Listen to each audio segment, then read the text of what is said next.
To be a person of faith means that your faith touches every part of your life.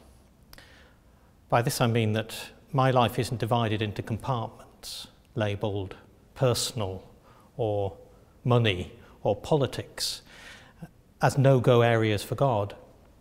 So this makes me wonder what a life full of faith in this way would be like. What does it mean to live a faithful life?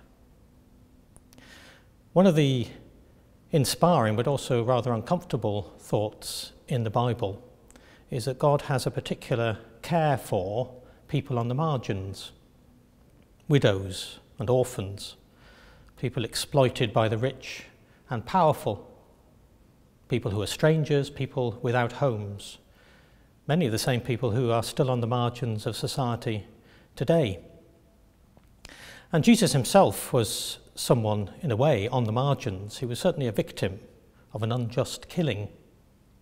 And one of the first things Jesus is recorded to have said in his public ministry was this: "The Spirit of the Lord is upon me, for he has anointed me to bring good news to the poor, to proclaim release to the captives, recovery of sight to the blind, to let the oppressed go free."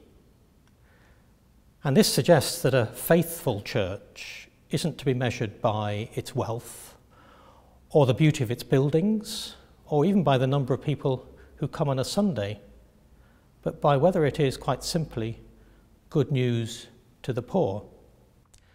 I know a lot of Christians who take this very seriously.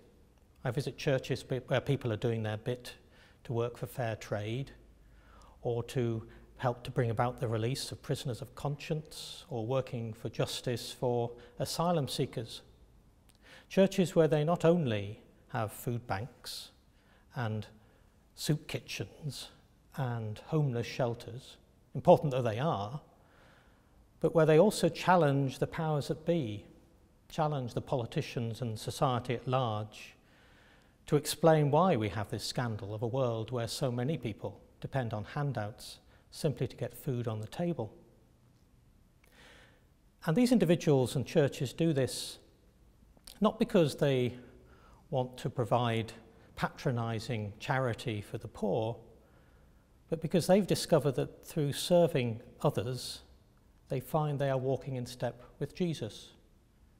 Through serving others, they've discovered that they too are oppressed or broken or blinded in some way, that they too are amongst the poor because they, like everyone else, needs God's healing and God's justice to transform their lives.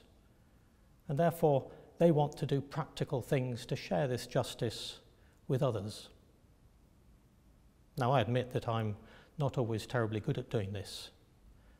But as a rule of thumb, when I have decisions to make about my life, how I treat my family, how I behave at work, how I use my money, how I cast my vote, then the question I try to ask myself is, in what way will my decision, in what way will I shape my life so that I can bring good news to the poor?